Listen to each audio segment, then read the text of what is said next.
Good evening, everyone. Welcome to the Cover1 Buffalo podcast. I am your host, Greg Thompson, here, joined by my partner in crime, Aaron Quinn. How we doing?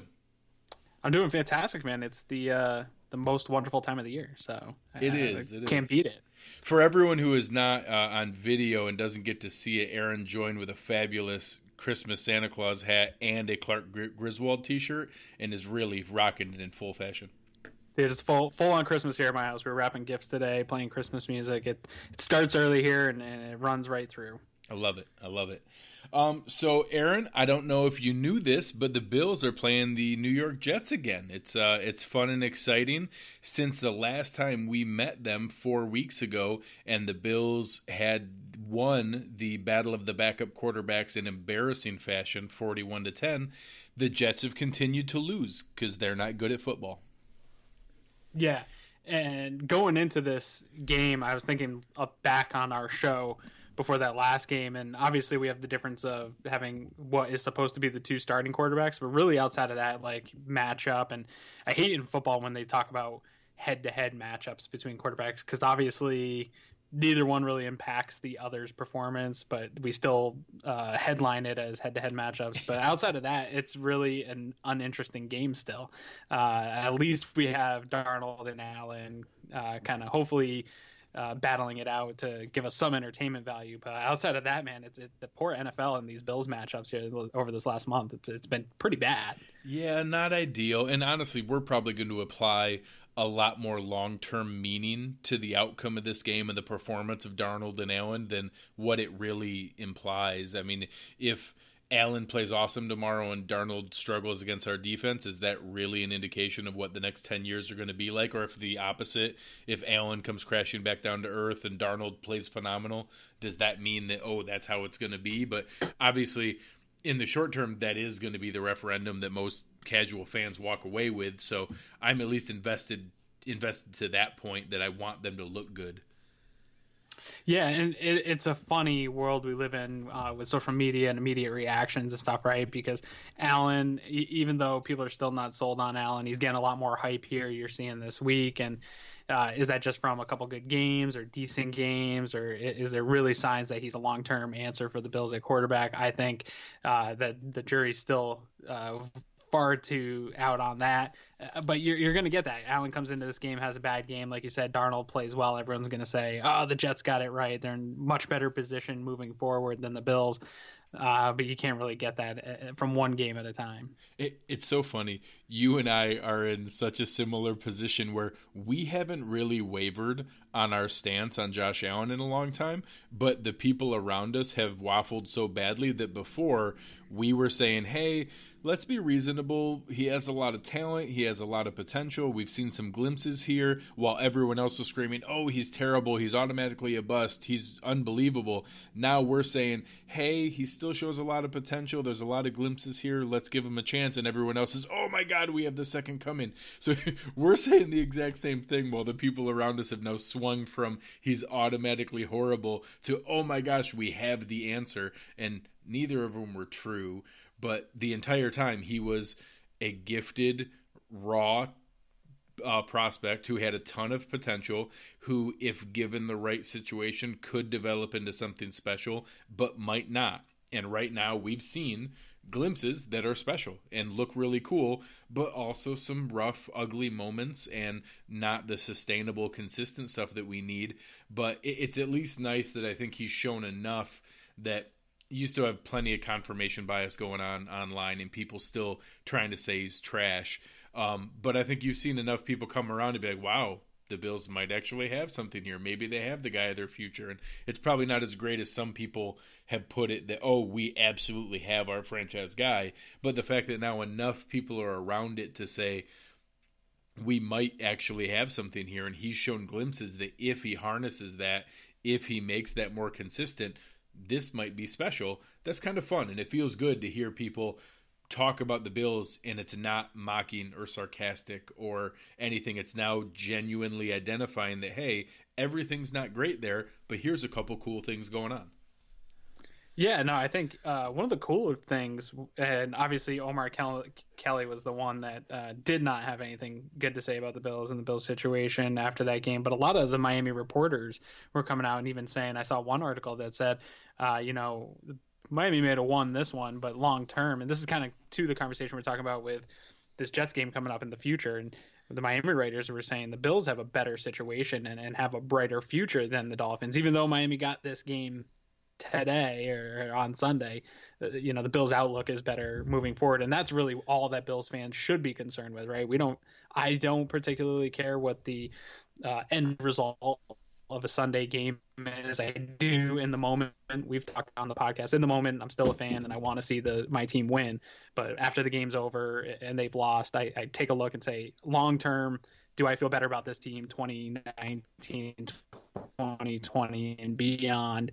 And after the last 3 games, I do feel better. And watching Josh Allen, I wasn't a fan of the pick. We all, I think, can agree that we weren't fans of the pick after all we were hearing. But like you said, we've been pretty consistent. I've had the mark between 16 to 20 games. Get him to 16 to 20 games, and I'll give you a real indication of what I think he can be. But I will say, I'll say right here on the podcast, he's actually outperformed what I think he would be able to do in his rookie year as far as the progress he's made, the coaching that he's taken. It's stuff that you can see in the game. You don't need to be as much of a film guru as Eric is to see the changes that he's made from the first time he stepped on an NFL field, or the things that we saw in college, to coming back from that injury and playing again. You mentioned it in the last podcast, him, throwing the ball away, not doing the hero ball stuff. Like, that is showing that he's coachable. He wants to learn, and then you can see his competitive nature come through. And all those things are really things that we should all be excited about. And hopefully he turns into the high ceiling guy, but we're still a ways away, like you said. So it's not as good as it looked last week, and it's maybe not as bad as it has looked at points this season too. Yeah, and it's at least exciting to see that. And honestly, besides Omar Kelly, it was almost universal from the rest of the Miami staff of, wow, this is really something here. I know you heard Matthew Berry and Field Yates were talking about how fun he was to watch and how special he looked in those things. You saw, some guys, Brian Baldinger is a huge fan of his on there. You saw the awards coming from Good Morning Football. Those are just things that, we spent the first 5, 6, 8 weeks of this season universally as a laughing stock and simply getting made fun of anytime they were brought up on national media, or they just weren't brought up, period. So at least getting to the point where we're now identifying the genuinely positive things, and it's still fine. There are lots of flaws. They are a 4-8 team. That's not great. We're about to play a 3-9 team, and that's fine. But at least getting some of the genuine credit that's due has been encouraging. So before we jump into anything specific for this game, just want to take a moment to do a shout out for the Cover1.net site. Obviously, a lot of great things going on over there. Eric and Nate Geary did a breakdown of the fourth quarter of Josh Allen's game here that's posted, and really good content. Went through in detail some of the throws that were there, some of the progress that Aaron and I are talking about, and reasons that it might be okay to get excited. And I think specifically they focused on how what you're seeing with your eyes really shows the genuine excitement and progress that's being made besides just what the stat line shows. Beyond that, we have a lot of great draft content coming from Russell and Christian, breakdowns from Fernando, all kinds of good stuff that's out there, and my favorite, the premium channel Slack. So a lot of really exciting things to come and talk as a group and be able to get excited. And some of the news elements that we have here in the last couple of days that Aaron and I will get into in a moment. It's cool that you find out about those things immediately from people who are in there talking about it, what it means, how it breaks down to what the roster is seeing, and being able to talk about it intelligently with other passionate fans. So one of my favorite things to be able to do each day, just checking in on the premium channel Slack and talking with people who have become friends. Yeah, and I was just talking to Eric about what Cover1's going to be doing here, ramping up to finish the season and then into the off season. I think where our team really shines too is not just all the great stuff that we put together in the season, but there's not a lot of outlets that do the type of things that Cover1 does. As far as once the season's over, Eric's going to go through all these games and break down what the Bills did well, what they should be looking for doing next year, pinpointing talent that they should be looking at in the draft that can really impact this team and make impacts right away. And the draft is really a bread and butter for the guys that we've got on the staff. Russell's a phenomenal follow if you're not following Russell Brown. He's a great follow. He puts together a beautiful draft board during the draft season. So I think that period of time is where our team shines even more, when a lot of these content teams start to take some time off. Our team's just ramping up even harder. So I'm looking forward to, now that the Bills are, I had a little bit of hope last week that they could run the table and, get some probability into being a playoff team. That went out the window with that loss. So I think all fans now are looking towards the draft and the continued development of the young guys. So if you're interested in the draft and prospects, you should really get over and follow everybody at the Cover1 team, not just the guys that cover the Bills, because they're going to be breaking down draft prospects left and right. I think we have an entire contingent going to the Senior Bowl. It's like an entire team going down, so it's going to be awesome. Yeah, no, definitely. So I'm excited. As much as I love Bills football and I wait all year to watch games, and I'm still excited. I'm going to the game this week. I'm still excited for the games. I don't think I've ever been so excited to get to the offseason. Yeah, it is funny that it is kind of pivoted where your priorities are. But let's talk for a moment about this game. What are your thoughts on that? I think it's going to be the first step back for Sam Darnold. And I know we kind of talked that the games leading into our bye week and coming back for that Jags game, it already kind of seemed like a lost season. He went out during that Texans game. Obviously, we were in position to be able to win that. You had Peterman literally throw it away. Then we got shellacked by the Colts, kind of hung tough with the Pats, got killed by the Bears. And now we're in that slide going through there where everything seemed to be going away. And now in hindsight, it does seem like maybe Allen had a moment to get his bearings, watch carefully from the outside, and come back. What are your thoughts on Sam Darnold coming in a similar situation, rough talent around him, not the defense to buoy things, but maybe a few more flickers of hope on the offensive side? What are your thoughts on what we'll see from Sam Darnold this week against this tough Bills defense? Yes, I think there are a lot of parallels, like you mentioned, and obviously the slight differences. I think he does have a little bit more on the offensive side of the ball, and I do like the veteran leadership of McCown, even though obviously his play is not what it was really ever, I guess, in his career. I don't know if he was ever really good, but he's always been a good veteran leader. I think I would have liked McCown over any of the options the Bills brought in to mentor Josh Allen, or could have brought in. So it'll be really interesting to see that transition, because I think I don't speak for all Bills fans, but we saw a lot of development happen while Josh Allen was hurt and coming back, and you saw it immediately. So it'll be very interesting to see what Darnold took from that time off, watched his game, picked it apart, and how that transitions into the going up against a really good defense who's playing some of the best defense in the league. I think it could go one of two ways. Either you can see some of that progression, or the Bills might have a chance to give him a really bad day and just beat up on that confidence, because he's going to want to come out and prove all the things that the New York media and people were picking on him for, of the turnovers and things like that. That's the other thing, is he's in a much more everything's bigger in New York. The media is just picking. Josh Allen has it a little bit easier here, even though our radio stations, stuff like that, are picking on him. Nobody's really listening the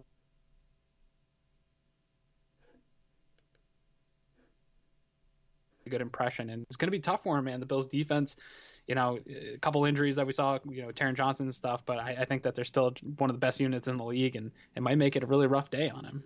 Yeah, I certainly hope so. I think that we're in a position where, I'm curious to see where those things come along, and if we put him in a position to get confidence, to get things rolling, I'll be kind of frustrated. Obviously, the number one pass defense in the NFL and what we've put together.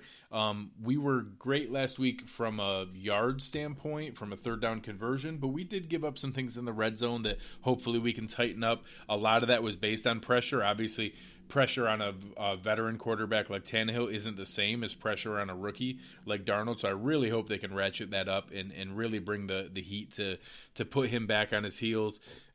And like I said, it's not going to be the referendum that a lot of people try to make it out to be, but I'm still petty and I'm still prideful. I want Allen to look better than Darnold, and I do care that this is the first of probably many, many matchups down the line, and that I want to see Allen come out and really show what he's capable of, and I want the defense to want that to happen. I want them to come out and take pride in something like that when, we'll get into it here in a little bit. Obviously, the team is kind of acknowledging that it's a bit of a lost season now, and I hope that they can use that as a rallying point of why it still matters to put a good performance out there and put good film on.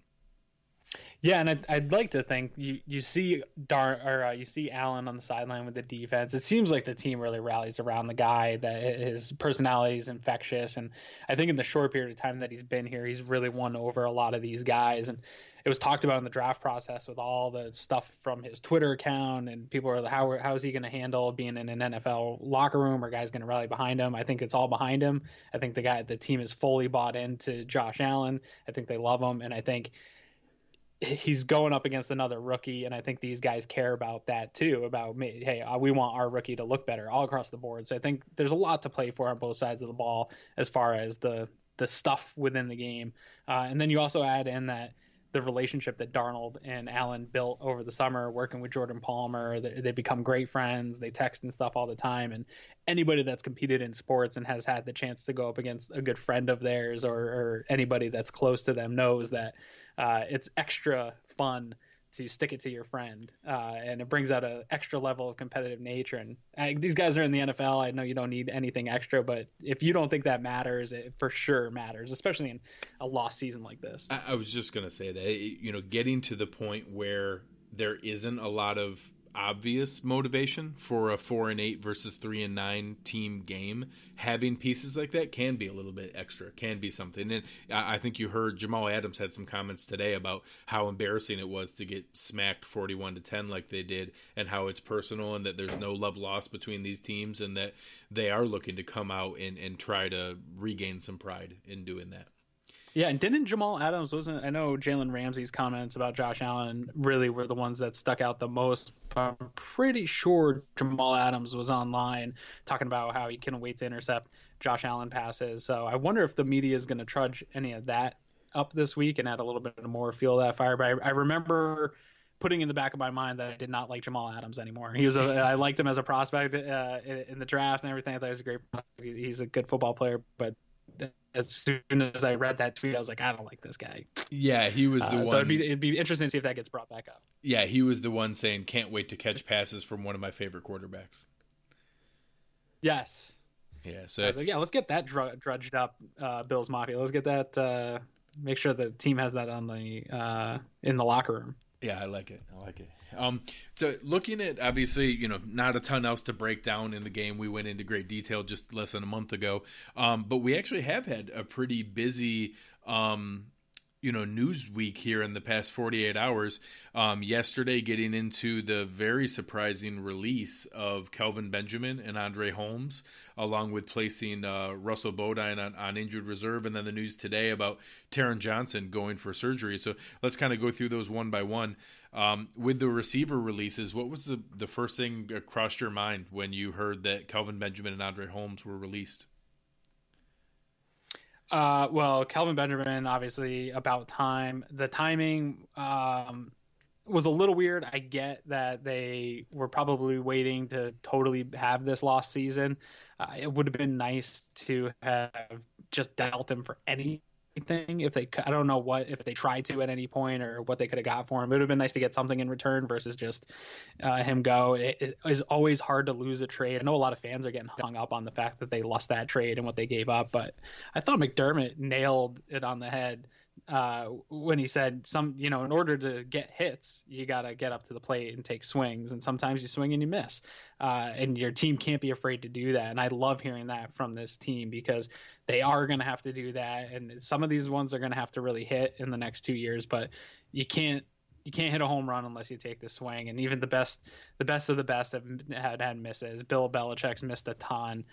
So it's going to happen. Obviously in Buffalo it hurts a little more because they did give up a lot to get him, and he was supposed to be a big part of what they were trying to do, and there really isn't any weapons there. So it hurts to lose him, but I like that they decided to move on from him when they realized it just isn't going to work, and just why ride out the rest of the season and let him just be a cancer in the locker room. Yeah, no, I mean, I shared that both on Twitter and in the premium Slack that, I really see this as what was a handshake deal between McDermott and Brandon Beane. That I think that as long as we had a mathematical chance at making the playoffs, we are always going to do everything possible to go and to try to win. And I think that we see that through their actions now, is that immediately after losing that game, which knocks us to 4-8 and puts us out of anything in the hunt per se, that you now immediately saw the release of Andre Holmes, the release of Kelvin Benjamin. Taron Johnson was playing through a shoulder injury that he could have continued to try to play through, but it's the smarter thing to have the surgery now, give him the whole offseason program already healthy to be able to recuperate, because he gets that additional, month and a half now, to be 2 months now that he would have got a head start on it. And I think that that's an acknowledgement of what's the right thing for the organization, and that when we saw that, being comfortable pivoting to that, I think also speaks to some of the things that people try to give McDermott a hard time for, about being so regimented into his idea and the way to do things. And that this, in my mind, shows a comfort level with looking long term, being able to pivot from in the moment, what's the best thing for the team tomorrow versus what's the best thing for the team in the future. And I think there are some old school hard-headed coaches that wouldn't do this, and especially if you're fearful for your job, if you're trying to make short-term decisions for a Band-Aid result, you can make bad decisions, whereas now it's more valuable to be able to get additional reps with Robert Foster, with Isaiah McKenzie, getting Ray McLeod in there, being able to do those things, maybe bringing up Cam Phillips.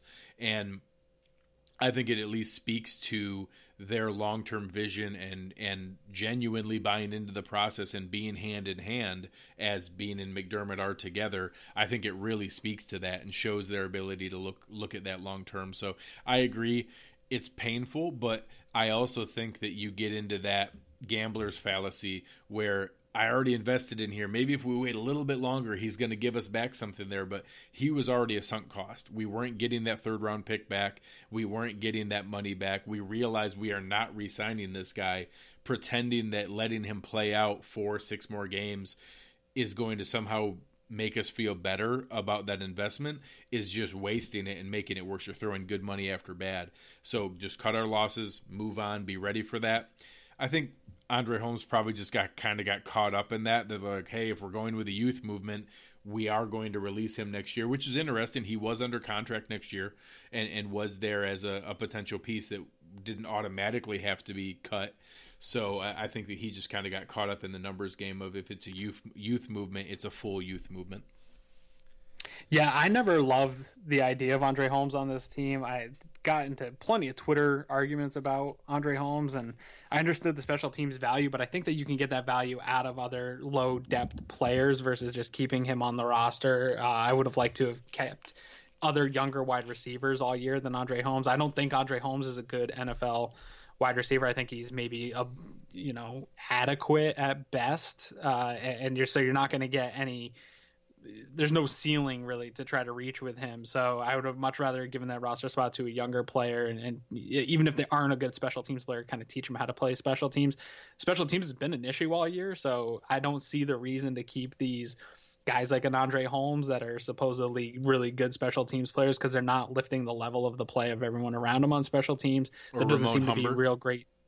Yeah, there's not a lot of great leadership on this special teams unit, clearly, because the same mistakes are happening over and over again. So if the unit's not good, there's really no loss in getting rid of Andre Holmes at this point. You're like you said, it's kind of a lost season. We're not going to win games because Andre Holmes' special teams abilities at this point. So I wish him the best, and I hope he lands somewhere and can contribute in the league in some way. But I didn't love him having a 53-man roster spot on this team, so I'm totally cool with that release.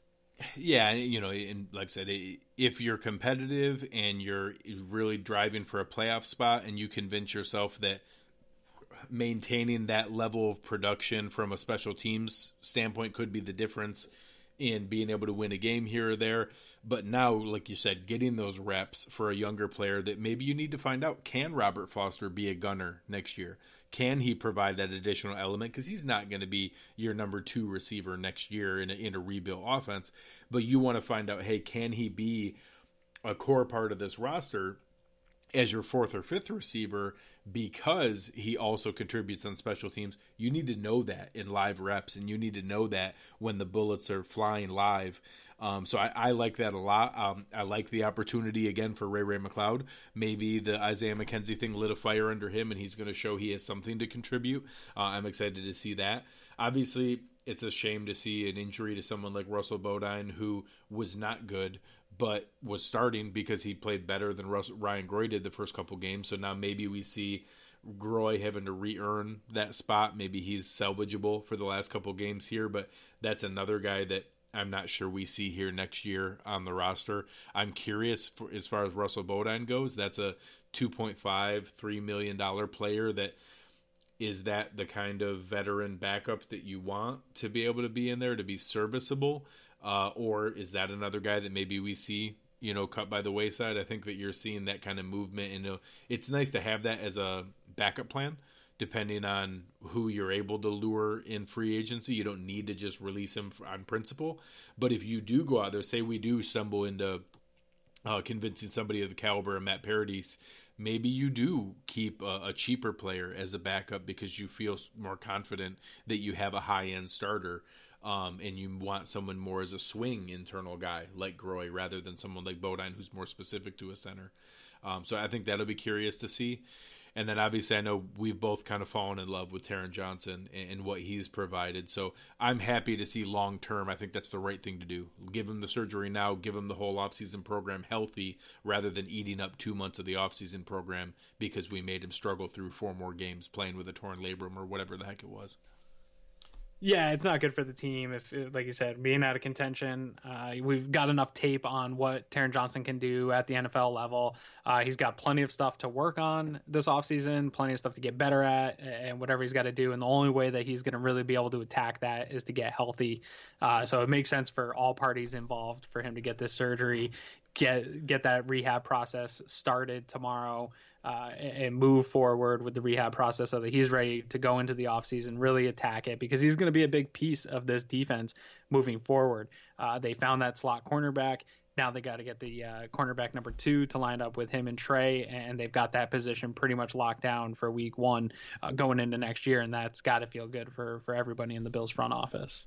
Yeah, and I think it's a great deal of confidence. And like I said, it's probably not the last one that we're going to see. If we see anyone else that was struggling through an injury or something that needs to be addressed, I think that Trent Murphy is getting himself back healthy, but that's another player I'm watching carefully to see, are we going to have them push through something that they think maybe he can heal completely. I did see some contributions this last game and feel better about that signing of what he's capable of. So I'd like to see 4 games out of him just to be able to kind of lock that in, that we feel good about him on the roster long term. But that's another scenario where I could see if there is a situation like that, you're not going to push through that. You're not going to risk additional injury if you think someone could benefit from a procedure being done earlier and be able to get some of that offseason timeline to our benefit.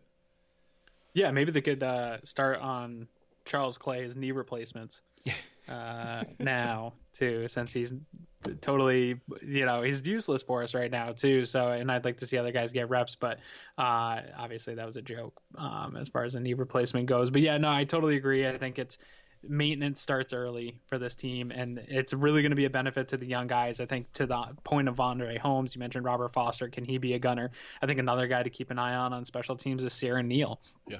I think the teams want to, this is the time here in this last stretch of the season to get a look at these guys and wonder, is this guy part of our future on special teams? Is he going to be a good depth player for us moving forward? I think you're going to start to see a lot of that. We're going to see probably a lot of transitions going on and guys getting more snap counts than they otherwise would. I know Star Latule's snap count has been a big talk of the town this year. I would expect that defensive line to get a lot more rotation of the young guys to really see who's going to be on, let's get some tape on guys and see who's part of this plan before we attack free agency and figure out where our holes are. I think this is all just a great benefit to the Bills in the position that they're in for the 2019 offseason, free agency wise and draft wise, to really get a look at the guys that are under contract right now and see who's along for the ride and who's not. Yeah, and I think that's a great point. You know, whether that's Harrison Phillips, Jordan Phillips, you saw them bring up Mike Love. I think he was a guy that a lot of people saw some flashes from in the preseason. So that's an exciting thing to see. Obviously, being able to get additional looks at those kind of players that makes you question some of the guys that are there. We've already seen Vlad Dukas not only benched but inactive.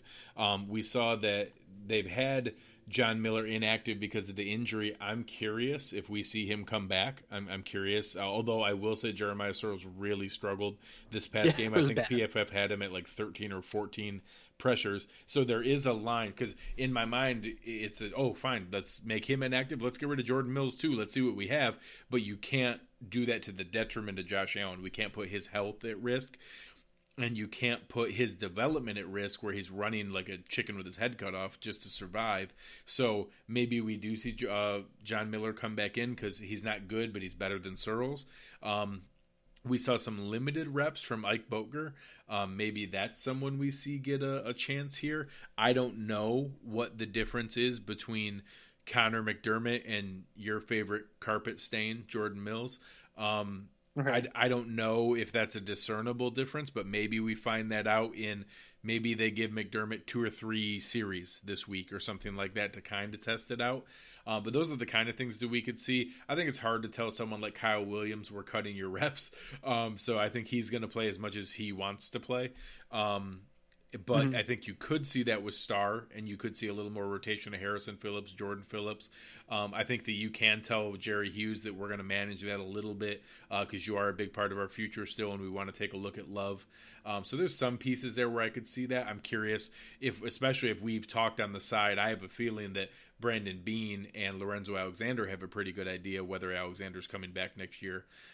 Maybe that's something that you see them manage a little bit. And I'm going to take it that if we see any snap count decrease from Lorenzo Alexander and Kyle Williams, I'm going to interpret that as a positive of them coming back next year, and that they wouldn't do that if they knew it was their last hurrah and they'd want every snap they could. And if we see that get managed, I'm going to see that as a positive of them coming back. Yeah, there's a lot of tread on those tires, and I think if the plan is to continue having them here for another full season, you do want to manage that as much as possible, and you don't want to risk anything that could jeopardize that plan moving forward, and to get a look behind the guys behind them, because if the guys behind them aren't going to cut it with the real bullets and the rest of this season, then it's something that you still have to address going into next year, because those aren't long-term solutions for this team.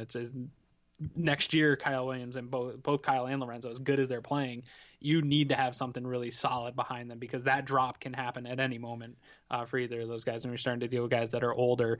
You have to know that whatever's behind them is going to be able to step right in if they do drop off at any point.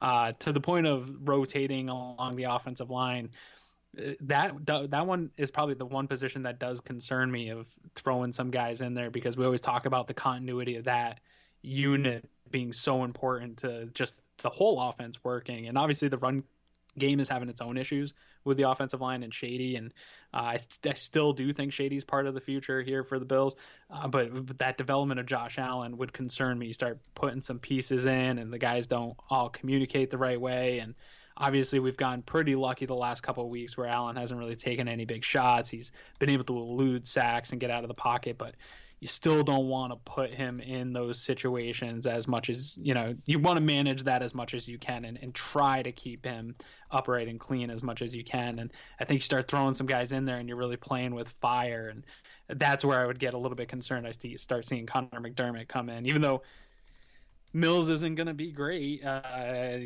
don't know that I trust him to protect Allen either. I don't know what the answer is there, but I know you play with things too much and you tinker too much. You start to put guys in jeopardy. Yeah, and you can't do it out of just morbid curiosity that, hey, let's find out if McDermott's terrible, and then all of a sudden let's see what this does. Yeah, and then find out, oh crap, that's what got Josh Allen blindsided and burst his spleen or something stupid. You need to be respectful of what we have built here. So, and a name that you didn't hear me bring up with this youth movement and the releases is Charles Clay, the reason, and I know I got this question a couple times on Twitter, is I was listing off people that I thought they could look at potentially even releasing early on. There is a material difference in Charles Clay's contract right now. If they tried to release him now, they would eat $13.5 million in dead cap. Waiting until March 1st, it's only 4.5. So there you have a significant difference where he is absolutely going to be on the roster until we get him to that point, and then we even have the option of spreading that out as a post June 1st cut that you could prorate ahead of time to be able to spread some of that out. But the reason that you saw guys like Andre Holmes and Kelvin Benjamin cut now is it wasn't a material difference in their release. Doing it now and doing it later, it was less than $100,000 difference. And I don't think they didn't feel it was appropriate for veteran players like that to simply be inactive or benched when they could still potentially contribute somewhere. And you saw that today in Andre Holmes being claimed off waivers by the Broncos after finding out that Emmanuel Sanders ruptured his Achilles. So, right. I think although that's a minor thing, I don't think people see that as some big deal. That does matter from your perception with the NFL Players Association, with agents, with other players, that we are an organization that's respectful to our guys. No one gets thrown under the bus. No one gets unreasonably penalized or held back when they still could contribute in some other way. So I think that's at least something reasonably positive. And the reason they did that was they could have just made them inactive and made it ride it out. And honestly, it would have saved us, I think, $90,000 in a difference in financial numbers. But being able to do that and let them catch on somewhere to, whether it's audition for a 2019 contract or simply play potentially for a playoff team, I think that's the respectful thing to do and what a good organization does. Yeah, that stuff does matter, and word travels fast around the league. A lot of these guys share agents. A lot of these guys are, it's a network, it's a brotherhood. So how you treat the players goes a long way to what you're able to bring in for free agency. I know, for a basketball analogy, I'm a Bulls fan, and the way the front office in Chicago has treated players isn't good, and they aren't able to land free agents because of that, because that word travels fast, and guys would rather take maybe a little bit of less money to go somewhere where they feel like they're going to be managed the right way or given the right opportunities. And so while it seems like a small thing, all those things lead to that bigger picture of that culture that we talk about a lot, and that how you can't quantify it. That is one example of it, is giving players the best opportunity to say, hey, you know what? Your opportunity here is no longer. We want to get you out the door as fast as we can. We thank you for the opportunity, but we want to have you land on your feet somewhere else and give you that opportunity versus just bury you on the bench here and not let anyone else touch you.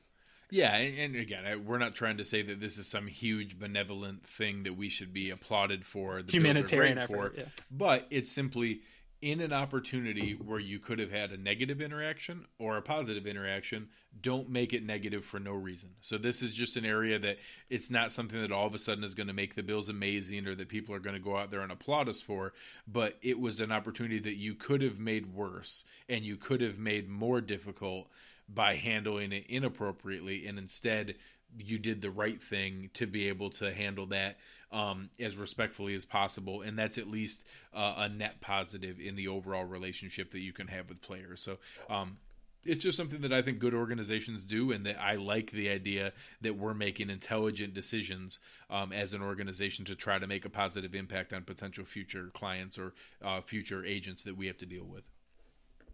Yeah, absolutely. I definitely agree. And if you don't think for a second that there's teams and front offices that have people that are spiteful behind closed doors, there definitely is. They're all people too. So the fact that they weren't spiteful about it and just said, you know what, it's time to move on. Good luck. I think that's just a good thing for everybody.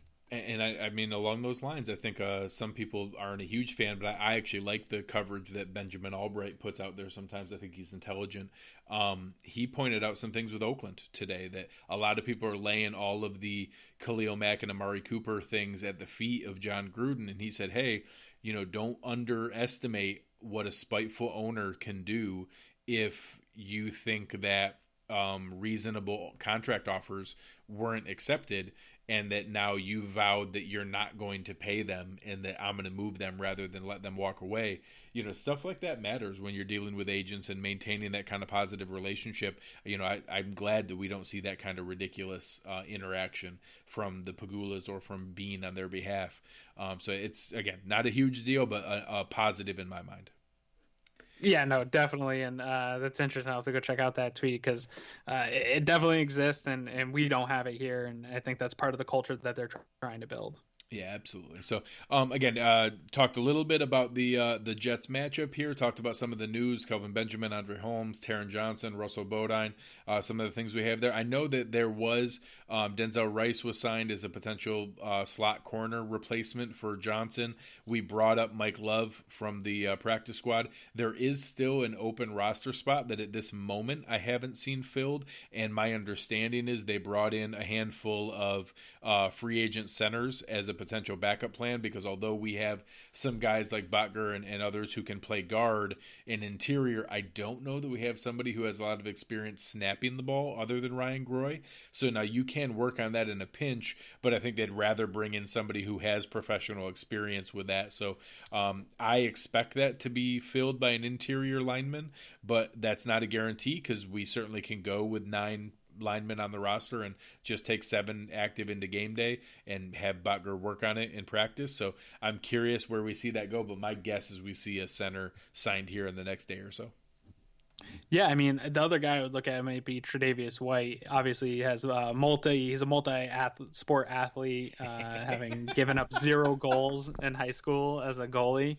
So I think he could step right in and play center, man. He seems to be able to do it all. I think he gave up 0 goals through his college career as well. Yeah. It's so I don't know if anyone's not a fan of his on the other social media elements on Instagram and Snapchat. He is hysterical. That man is absolutely hysterical and worth the follow all the time. I think with collaboration from, One Buffalo and the Pagulas connection with the Sabres, there is video of him out on the ice, and it's fantastic. So just take a look here in the last couple of days. It's always worth it. He's a treasure, and we should cherish it because it's fantastic. But yeah, no, I think it is a serious concern because we just talked about, the health of Josh Allen and risking that and dabbling with the line too much. If you don't have a guy that there's a confidence between your quarterback to take snaps from, and you start getting some snaps over your head or at your feet and stuff, that just is another thing that can put him in jeopardy. So hopefully Groy just stays healthy here through this stretch, because even a guy they bring in off the street that has experience playing center, he doesn't have experience with Josh Allen or dealing with this offense. So that's a lot to have a guy jump into and come play in a real NFL game against real talent. So hopefully we just have Groy be healthy and can just get through this stretch. Yeah, it's going to be interesting. We'll kind of see where things go, and I think that it's not the last change we're going to see on the roster. A lot of other movement still to come to finish out this year, but we at least have the excitement this week of our first official Josh Allen Sam Darnold showdown. And like I said, I'm here for all the petty. I want Allen to look better than Darnold, whether we win the game or not. I want Allen to look better than Darnold, and everyone to walk away feeling comfortable saying that. So that's my main focus for this week. Anything for the people you want to remind them of or have them check out or that you're looking for this week? Yeah, so I'm going to be at the game. I'm super excited. Nice. I got on-field passes for the first time ever, so I'm so excited to go to the game this weekend. And please don't get arrested hugging Josh Allen. Yeah. They don't let me cross the yellow line. So if he gets near the yellow line, I can't make any promises, but I think I'm going to be okay. But one thing I'm excited to see is that deep ball in real life in the stadium, because everyone that's been to a game knows that things are a little bit slower. There's a little bit more. You're on the edge of your seat a little bit more, and you see a big play like that about to happen, or you see the guy break open down deep. I want one of those to connect. I want some big 60-something plus air to Robert Foster or McKenzie to connect, and I want to see that live, because that's going to get that stadium rocking. And there's nothing better than being there when the place is just nuts and the shout song's playing. So that's what I want this weekend. Win or lose, I want a big bomb Josh Allen play. I want him to connect. They look so pretty. I get on the edge of my seat every time that thing comes flying out of his arm. I want one of those big deep balls to connect. No, that's awesome. I agree completely. It's just it's so exciting to see someone capable of the kind of throws that he can make. I'm actually curious to hear your response. I know some people have talked about it. It almost sounds different coming out of his hand, that you hear like the, and it's just different seeing this. So I'm really curious to see what your perception is, seeing him warm up and seeing the game in person and getting your perspective there. So as we kind of wrap up here, just another exciting week, obviously less so with the matchup here, but now looking more into the future, the development of the organization, our young players, and everything that we have going on. Had a lot of really good interaction the last couple of days on Twitter. Come and find me there at Greg Thompsett, GregTompsett. Having a lot of fun following back Bills fans and having some good dialogue on what we have going on. You can find our brother here, Aaron, at Aaron Quinn 716, trying to behave himself where he can on Twitter. But it's been a great week here talking with everybody and having a good time. We'll look to connect with you after the game, depending on Aaron's level of sobriety and whether he's capable of jumping on or whether I need to bring in some backup here. But another great week. Aaron, anything for the people as we sign off? No, man, that's it. Just follow everything we're doing, man, because it's only going to get better from here on out. Awesome. Thanks again for another exciting week. We will talk to you guys soon, and have fun after the Jets game. We are out.